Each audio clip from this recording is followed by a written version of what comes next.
जैसा कि कृष्ण पाल गुर्जर जी ने कहा कि कांग्रेस के बोए हुए बीज हैं वास्तव में, तो आदरणीय कृष्ण पाल जी को मैं कहना चाहता हूँ 11 साल से जब तो बाहर हैं, आपको अंदर कर लिया, आपको अंदर इसलिए लिया कृष्ण पाल गुर्जर जैसे ही फरीदाबाद की समस्या हल करा सकते हैं, तो इसलिए कांग्रेस बाहर है। आपकी मदद करते हो, तो आपसे यही अर्ज है हमारी हकीकत में। मकान पहलापुर की जमीनें हैं, वो उसकी कॉपी मैं आपको दे दूंगा। गुड़गांव आपकी सरकार ने ना जो जमीन एक्वायर हुई थी 800 एकड़, तो उसकी आपने ही आपके जो सीएम साहब हैं उन्होंने वो जमीन एक्वायर हुई, जमीन एक्वायर करने के बाद मुआवजा भी उठा लिया था, वो वापस कर दी। तो आप बहुत बड़ी शख्सियत हो, आप पूरे आप ना हरियाणा सरकार आती हो, आप करा सकते हो, मेरे को भरोसा।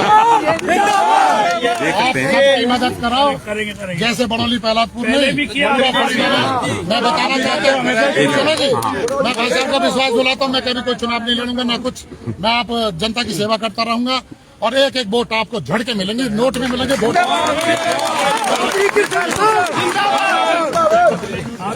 मदद करिए बाईपास वाले मामले में। बाईपास में तलवार लटक के एचएसपी का टप्पा जब तक न हटेगा दिक्कत ही रहेगी। या सारे रोड कटेगी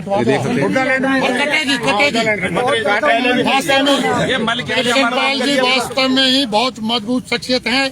मैं ये नहीं कह रहा फेस पे, मैंने अपने माध्यम से अपने धरना स्थल पे भी मैंने क्षमा चाही। हमारे कुछ आदमी वहाँ के हर शब्द कहे, अब कोई मंच पर क्या कह जाए पता नहीं चलता, उसके लिए मैंने आपसे भी क्षमा चाही, क्योंकि ये गलत हमें ऐसे संस्कार भगवान हमारे गांव बस्ती में हमको संस्कार ऐसे नहीं दिए। आप हमारे पूजनीय हो और पूजनीय रहोगे। आप बड़ौली पहलादपुर का ये काम करा दो और आपको जनता हमेशा जय जयकार रखेगी। मंत्री जी, आपने पहले भी प्लॉट बचाए, बाईपास बचाया, कई बार बाईपास बचाया, हमेशा एलिवेटेड फ्लाईओवर बनाया, बड़ौली और पहलादपुर के प्लॉटों की और इतना बड़ा मदद हमें चाहिए। आपका गांव है, आपके पास आए हैं, आपकी शरण में हम आए, हमें पूरी उम्मीद है आपसे, 100% उम्मीद है कि आप हमारी मदद करेंगे। एक एक बच्चा, एक एक बहन बेटी, एक एक माता, सारे के सारे वरिष्ठ और बुजुर्ग 80-80 साल तक के लोग आए हैं। दोनों बस्ती और यहाँ के अलावा हमारा है भी नहीं कोई, ये गांव आपका एक तरह से गोद लिया हुआ काम। ये हमारा आज 24वां दिन है धरने प्रदर्शन का। शांतिपूर्ण तरीके से हम धरना अपना चलाते रहेंगे। आप अपने जो सरकारी प्रोसीजर उसे चलाते रहिए, इतना हम बैठे हैं जी। बहुत बहुत मंत्री जी बहुत उम्मीद लेकर आए हैं बड़ौली वाले आपके पास, क्या कहेंगे? जो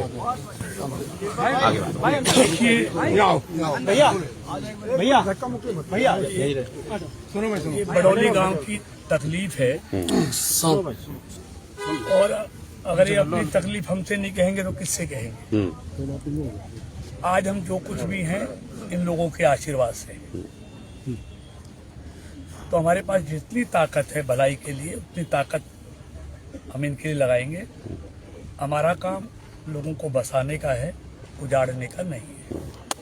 और मैं देखिए एक बात आपके चैनल से साफ कर दूं, पिछले 11.5 साल से इन लोगों के आशीर्वाद से केंद्र में भी हरियाणा में भी एनडीए और बीजेपी की सरकार है। इन 11.5 सालों में हमारी सरकार ने 1 इंच जमीन भी किसान की मर्जी के बगैर अर्जित नहीं की। ये सारी जमीनें एक्वायर की हुई कांग्रेस के जमाने उस टाइम बनाए हुए मकानों को भी अगर एक्वायर करने का काम किया तो कांग्रेस ने किया, हमने नहीं किया। हम तो उनके बोए हुए पापों को काटने का काम करेंगे। अच्छा, क्योंकि ये लोग हैं, इनकी अपनी जमीन है, अपनी जमीन में बसे हुए हैं, और ये जिस समय ये एक्विजिशन हुआ उस समय तमाम मकान बने हुए थे। ये भोले भाले किसान उस समय ऑब्जेक्शन नहीं दे पाए, अगर दे दे तो आज ये एक बार नहीं होता। तो इसलिए मैं बिल्कुल बस्ती के साथ, ये मेरे अपने लोग हैं और अपने लोगों के लिए पहले भी खड़ा रहा हूं और अब भी खड़ा रहूंगा, और इस समस्या का निश्चित तौर पर समाधान बहुत बढ़िया। मंत्री थैंक यू। तो देख सकते हैं केंद्रीय सरकार जिंदाबाद के नारे लगे हैं।